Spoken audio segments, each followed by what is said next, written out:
नमस्कार दोस्तों, एक बार फिर से स्वागत है आपके अपने YouTube channel AB technical classes bye जय सर के।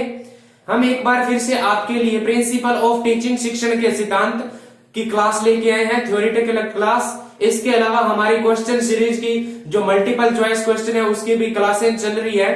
दोस्तों, अगर आपने हमारी वीडियो को अभी तक लाइक नहीं किया तो पहले वीडियो को लाइक कर दें और हमारे चैनल को सब्सक्राइब कर दें और वीडियो कैसी लगी इसके बारे में कमेंट करें।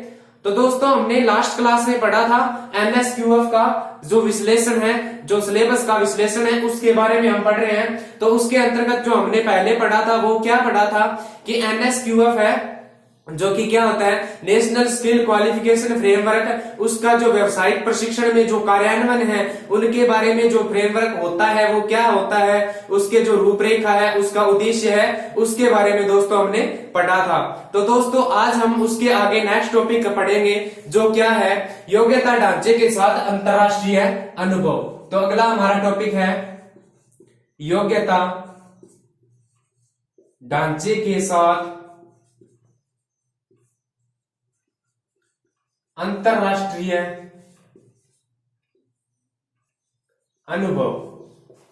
तो दोस्तों, जो एमएसक्यूएफ है, इस एमएसक्यूएफ का क्या है, जो अंतरराष्ट्रीय स्तर पर योग्यता के आधार पर जो अंतरराष्ट्रीय अनुभव है वो क्या कहता है। तो दोस्तों, इसमें क्या है, जो सीखने के परिणाम है उनके अनुभवों के आधार पर क्या है, इनपुट के आधार पर क्या होता है कि शिक्षा में एक बदलाव किया जा रहा है। परिणामतः के आधार पर क्या है, एक शिक्षा के रूप में व्यापक रूप से उपयोग किए जाने वाला क्या है, ये क्या है, अंतरराष्ट्रीय के आधार पर योग्यता क्या है, महत्वपूर्ण शब्द है वो क्या है, कोई भी शिक्षण या प्रशिक्षण है उसके अंतर्गत क्या है कि इसके अंदर योग्यता को निर्धारित किया जाता है।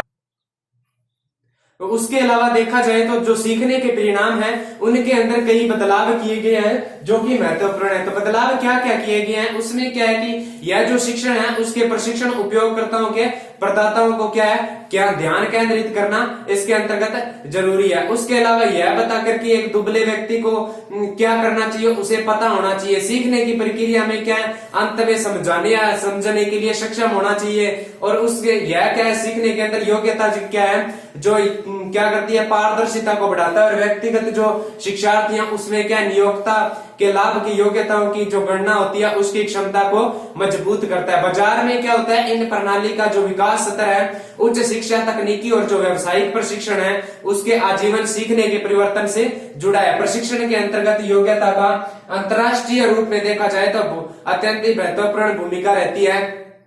अगर दुनिया भर के कई देश देखे जाए उनमें क्या योग्यता के ढांचे शुरू करने की प्रक्रिया में ये सब क्या, ये सैद्धांतिक रूप से क्या कई हद तक एक दूसरे देशों में क्या काफी समान है। इसके अलावा इनकी जो रूपरेखा है, लॉन्च करने का उद्देश्य है वो क्या है, अलग अलग है। इसके अलावा इसके अंदर देखा जाए योग्यता के ढांचे के क्षेत्र में अगर अंतरराष्ट्रीय एजेंसियां की जो गतिविधियां बढ़ती है, गतिविधियां उनके बारे में देखा जाए तो उनके अंदर जो सहयोग कर रही है वो कौन कौन सी है। एक तो है अपने ओईसीडी। ओईसीडी इसका मतलब क्या होता है दोस्तों, इसका मतलब होता है अंतरराष्ट्रीय श्रम कार्यालय, आर्थिक सहयोग और विकास संगठन। दोस्तों, इसका मतलब है आर्थिक सहयोग अंतरराष्ट्रीय संगठन। ओईसीडी का मतलब क्या होता है, आर्थिक सहयोग अंतरराष्ट्रीय संगठन। तो दोस्तों, आगे हम देखेंगे इसके अलावा जो इसके अंतर्गत जो ये योग्यता निर्धारित करने के लिए ILO है, ये भी एक संस्था कार्य कर रही है। उसके आगे WB देखा जाए, जो वर्ल्ड बैंक है वो भी इसके साथ सहयोग कर रही है। और जो यूरोपीय संघ है वो भी क्या है, जो अंतरराष्ट्रीय अनुभव है उसके अंदर जो योग्यता का ढांचा है उसको लागू करने के अंदर ये जो तीनों चार पांच संस्थाएं हैं वो इसके अंदर कार्य कर रही है। तो इसके अंदर OECD है, ILO है और उसके अलावा देखा जाए तो WB भी है, WB वर्ल्ड बैंक है और EU मतलब यूरोपियन संगठन है। इसके अंतर्गत ये क्या है, कार्य कर रहे हैं। उसके अलावा इसके अंतर्गत देखा जाए तो इसमें क्या है, जो राष्ट्रीय योग्यता फ्रेमवर्क है, इसके अंदर जो इसकी नेक्स्ट पढ़ेंगे हम इसकी पृष्ठभूमि। ये तो था दोस्तों हमारा इसके आर्थिक योग्यता के आधार पर जो आर्थिक ढांचा है इसके बारे में।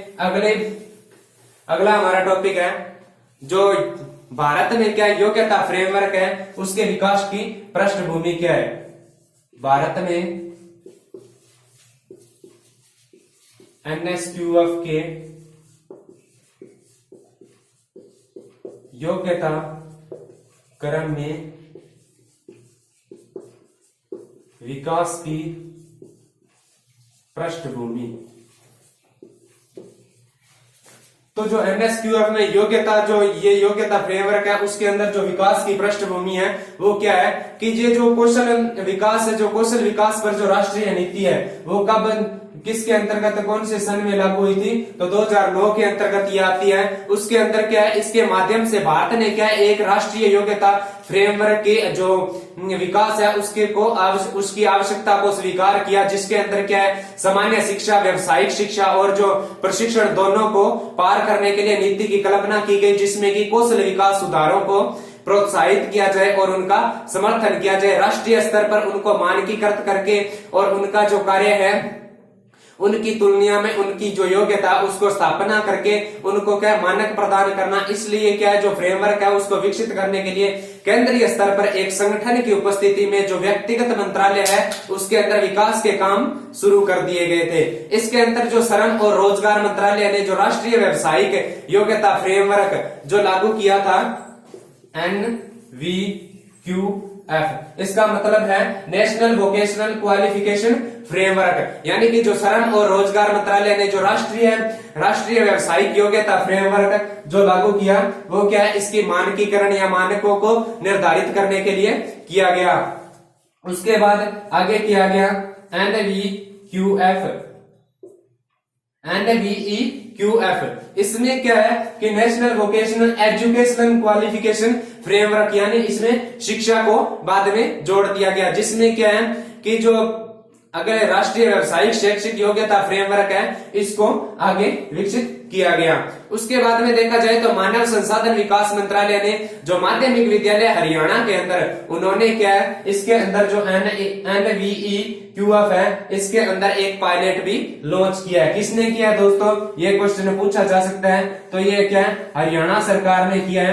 कहां तक किया है, माध्यमिक स्तर पर NVQF को लागू किया है।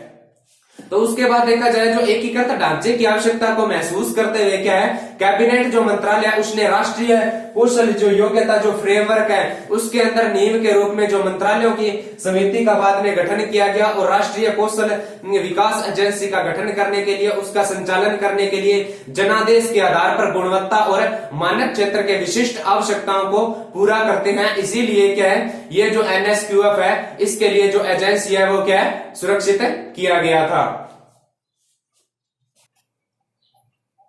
आगे है दोस्तों हमारा इसके अंदर हम जो NSQF के अंदर जो योग्यता फ्रेमवर्क है उसकी आवश्यकता क्यों पड़ी, भारत के अंदर योग्यता फ्रेमवर्क की आवश्यकता क्यों पड़ी उसके बारे में देखेंगे कि भारत में क्यों शुरुआत इसकी आवश्यकता पड़ी। कि भारत में क्या होता है जो सामान्य शिक्षा और व्यावसायिक शिक्षा और प्रशिक्षण शिक्षा दोनों के बीच क्या बहुत कम बातचीत के साथ अलग अलग कार्य क्षेत्र के रूप में संचालित होते रहते हैं। इसने क्या है जो व्यावसायिक शिक्षा और प्रशिक्षण के अंदर रूप के अंदर युवाओं में क्या झिझक पैदा की है, क्योंकि यह माना जाता है कि यह एक एवेन्यू संबंधित व्यक्ति को उच्च डिग्री और उच्च योग्यता प्राप्त करने में सक्षम बनाता है। इसीलिए क्या व्यावसायिक शिक्षा के लेकर सामान्य शिक्षा और इसके विपरीत भारत में योग्यता फ्रेमवर्क की गतिशीलता को सुविधाजनक बनाने के लिए इसके अंदर क्या है और अधिक समझने के लिए भारत में योग्यता फ्रेमवर्क की आवश्यकता पड़ी। इसके अंतर्गत देखा जाए तो संस्थानों में विभिन्न योग्यता से जुड़े परिणामों की एक रूपता का अभाव है।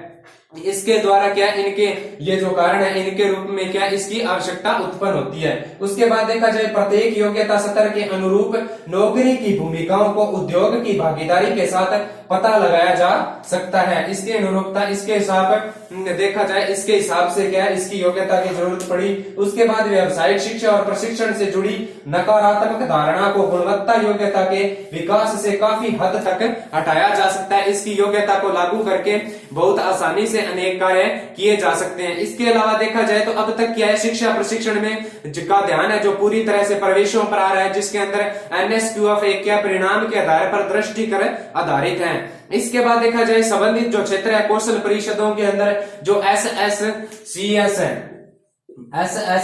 है, इसके अंदर देखा जाए तो इसके अंदर क्या माध्यम से क्या प्रत्येक योग्यता स्तर के अनुरूप के अंदर क्या है जो भूमिकाओं में अंदर उद्योग की जो भागीदारी है उसका साथ ही इसके साथ क्या पता लगाया जा सकता है। इसके अलावा देखा जाए तो इसके अंदर जो योग्यता के आधार पर इनकी आवश्यकता को देखा जाए तो सीखने की प्रगति के रास्ते में क्या विशेष रूप से जो व्यावसायिक शिक्षा और प्रशिक्षण के जो मोर्चे के रूप में आमतौर पे क्या अस्पष्ट और अनुपस्थिति है, इसके हिसाब से क्या इसकी आवश्यकता पड़ती है। तो दोस्तों आज के लिए धन्यवाद। तो दोस्तों कैसी लगी आज की हमारी क्लास, कमेंट में जरूर बताएं। तो वीडियो को लाइक कर दें। धन्यवाद दोस्तों। जय हिंद, जय भारत।